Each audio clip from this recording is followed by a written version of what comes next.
ये एक preventive maintenance tracker है जो मैंने एक्सेल में बनाया है। इस वीडियो को हम दो पार्ट्स में कवर करेंगे। फर्स्ट पार्ट में हम देखेंगे कि ये ट्रैकर काम कैसे करता है और सेकंड पार्ट में हम ट्रैकर को क्रिएट करेंगे या फिर बनाएंगे। इस ट्रैकर में टोटल 4 शीट्स होंगी। फर्स्ट शीट होगा हमारा setting sheet. Setting sheet basically हमारा डेटा शीट होगा, जिसमें होंगे हमारे मशीन के आईडीज, मशीन के नेम्स, फ्रीक्वेंसी और फ्रीक्वेंसी के डेज। हमारा सेकंड शीट होगा शेड्यूलिंग का, जिसमें होंगे हमारे मशीन के आईडीज, मशीन के नेम्स। ये जो आईडीज होंगी और मशीन के नेम्स होंगे, ये हमारे सेटिंग शीट से कनेक्टेड होंगे। उसके बाद होगा असाइंड टू। जिस टेक्नीशियन को भी आप टास्क असाइन कर रहे हैं उनका नाम आएगा यहाँ पर, और जो आपके टास्क के डिटेल्स होंगे वो आपको यहाँ पर मेंशन करना पड़ेगा। उसके बाद है फ्रीक्वेंसी और उनके डेज। करेंटली जो सबसे पहले फ्रीक्वेंसी शो कर रहा है वो कर रहा है डेली, और डेज शो कर रहा है 1। अगर मैं क्लिक करता हूं फ्रीक्वेंसी पर तो यहां पर ड्रॉप डाउन नजर आता है, यानी कि फ्रीक्वेंसी को हम ड्रॉप डाउन से मैनेज करेंगे। अगर मैं डेली की जगह सेलेक्ट करता हूं वीकली, तो ये देखिए डेज में नजर आ रहा है 7, और इसे कर लेता हूं मैं मंथली, तो डेज में नजर आ रहा है 30। वापिस से हम इसे डेली कर लेते हैं। आपका प्रिवेंटिव मेंटेनेंस टास्क का जो स्टार्ट डेट होगा वो आपको यहां पर मेंशन करना पड़ेगा। तो मेरा स्टार्ट डेट है 3 Jan 26। राइट हैंड साइड की तरफ हम एक्स देख पा रहे हैं। एक्स से हमें यह पता चलेगा कि हमारे जो टास्क हैं वो किन दिनों में असाइंड हैं। जैसे मैंने स्टार्ट डेट लिया हुआ है 3rd, तो हम 3rd से एक्स देख पा रहे हैं। अगर मैं आता हूं स्टार्ट डेट में, डबल क्लिक करता हूं और डेट को कर लेता हूं मैं 10th, एंटर, तो ये देखिए अब जो मेरा स्टार्ट डेट है वो है 10th से। यहां पर हमें एक्स नजर आ रहा है। अगर मैं आता हूं सेकंड फ्रीक्वेंसी पर, तो यहां पर डेज शो कर रहा है 7, और मेरा स्टार्ट डेट है 10th Jan। जब हम राइट साइड में आते हैं तो ये देखिए रेड में हाईलाइटेड है। अगर मैं लेफ्ट में आता हूं डेट पर, डबल क्लिक करता हूं और डेट को कर लेता हूं मैं 5th, एंटर, तो ये देखिए एक्स अभी यहां से शो कर रहा है। यानी कि हमें पता चल रहा है कि ये जो हमारा सेकंड टास्क है इसका स्टार्ट डेट क्या है। जब हम राइट साइड में आते हैं तो सारे टास्क हमारे वीकली बेसिस पर हाईलाइटेड हैं। इसी तरीके से फोर्टनाइटली, मंथली, 2 मंथली और मेरी जो भी फ्रीक्वेंसीज है मैंने यहाँ पर मेंशन किया हुआ है। मेरे पास यहाँ पर हाफ ईयरली और ईयरली भी है। हाफ ईयरली यानी कि हर एक 6 मंथ्स के बाद हमें ये क्रॉस शो करेगा, और ईयरली में ये साल में सिर्फ एक ही बार शो करेगा। टॉप पर है मेरा स्टार्ट मंथ। ये देखिए मैंने कमेंट्स यहाँ पर इंसर्ट किया हुआ है। Change start month. Start month को हम ड्रॉप डाउन से चेंज कर सकते हैं।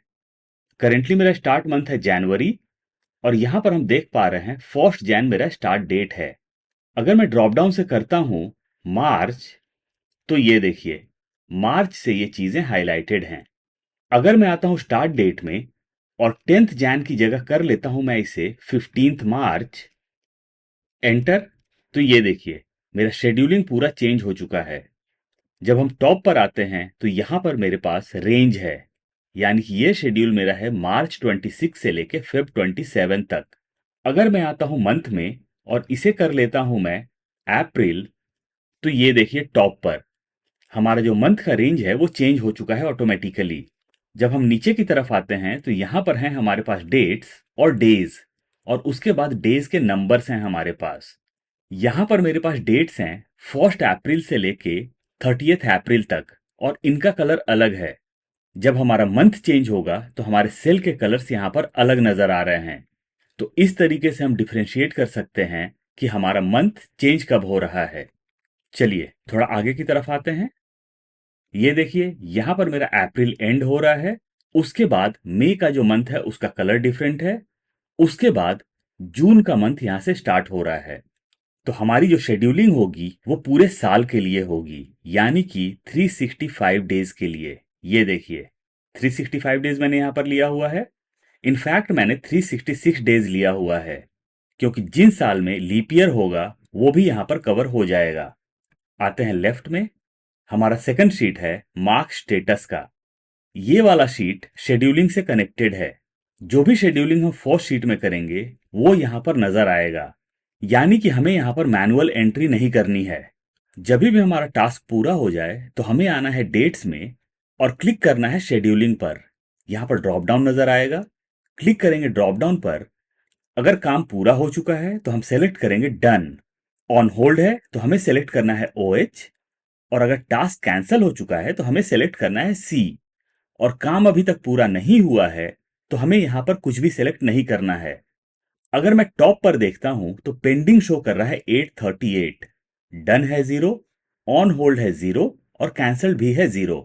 अगर मैं नीचे आता हूं, क्लिक करता हूं ड्रॉप डाउन पर और सिलेक्ट करता हूं डन, तो ये देखिए डन में नजर आ रहा है 1 और पेंडिंग टास्क कम हो चुके हैं। इसी तरीके से अगर मैं यहां पर भी कर लेता हूं डन, तो ये देखिए डन के नंबर्स इंक्रीज हो चुके हैं, पेंडिंग के नंबर्स डिक्रीज हो चुके हैं। अगर मैं आता हूं राइट साइड में और इसे करता हूं ऑन होल्ड, तो ये देखिए ऑन होल्ड में 1 नजर आ रहा है और कैंसल्ड अभी तक 0 है। चलिए एक टास्क को हम यहां पर कैंसिल भी कर लेते हैं। तो जब मैंने टास्क को कैंसिल किया तो टॉप पर नजर आ रहा है 1। एक चीज आपको यहां पर ध्यान रखना होगा, जब भी आप ड्रॉप डाउन से कुछ यहां पर सेलेक्ट कर लेंगे तो यहां से फॉर्मूला रिमूव हो जाएगा। फॉर्मूला को वापस लाने के लिए आप उस सेल पर क्लिक करें जहां पर फॉर्मूला है और आप इसे ऊपर की तरफ ड्रैग कर दें। तो ये देखिए यहां पर फॉर्मूला फिर से आ चुका है, हम देख सकते हैं फॉर्मूला बार में। तो काम जब भी पूरा हो जाए सेलेक्ट करना है डन, ऑन होल्ड है तो सेलेक्ट करना है ऑन होल्ड, और कैंसिल हो चुका है तो सेलेक्ट करना है कैंसिल, और ऊपर वाले फिगर्स ऑटोमेटिकली चेंज होते जाएंगे। टॉप पर है हमारा मंथ का रेंज, अप्रैल 26 से मार्च 27। अगर मैं जाता हूं शेड्यूलिंग शीट में और अप्रैल को कर लेता हूं जनवरी, चलते हैं मार्क स्टेटस में, तो ये देखिए यहां भी हमारा मंथ का रेंज चेंज हो चुका है, जनवरी 26 से दिसंबर 26। हमारा थर्ड शीट है फिल्टर्ड लिस्ट का। ये शीट शेड्यूलिंग से और मार्क स्टेटस से कनेक्ट होगा। इस शीट में हम अपने शेड्यूलिंग को और मार्क स्टेटस को डेट वाइज चेक कर सकते हैं, यानी कि हमें डेट रेंज प्रोवाइड करना होगा। अगर हम टॉप पर देखते हैं तो यहां पर है सेलेक्ट डेट रेंज। मैंने इंसर्ट किया है 1 जैन 26 से लेके 10 फेब 26 तक। अगर हम राइट हैंड साइड में आते हैं तो ये देखिए मेरी प्लानिंग 10 फेब तक ही शो हो रही है। अगर हम आते हैं लेफ्ट हैंड साइड में और 10 फेब को कर लेते हैं 10th ऑफ जनवरी, एंटर, तो ये देखिए हमारी प्लानिंग अब सिर्फ 10th जैन तक ही है। तो यहां पर हम प्लानिंग के साथ साथ स्टेटस भी देख सकते हैं, कितने काम हमारे पूरे हुए हैं उस डेट रेंज में, कितने काम पेंडिंग है उस डेट रेंज में। यहां पर पेंडिंग शो कर रहा है 10, डन है 1। अगर मैं टॉप पर जाता हूं और इसे कर लेता हूं दिसंबर, यानी कि 1 दिसंबर 26, एंटर, तो ये देखिए अब जो टोटल काम पेंडिंग है वो है 689। जब हम डेट्स में आते हैं तो यहां पर शो कर रहा है 1 जैन 26 और यहां पर डे का नंबर है 1।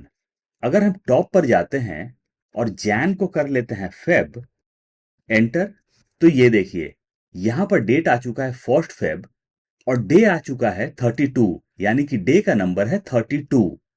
तो ये जो हमारा शीट है इसमें सिर्फ हमें डेट्स चेंज करने हैं, इसके अलावा हमें और कोई भी चेंजेस नहीं करने हैं। यानी कि हमारी जो मैक्सिमम एंट्री होगी वो होगी शेड्यूलिंग वाले शीट में, यानी कि फर्स्ट शीट में।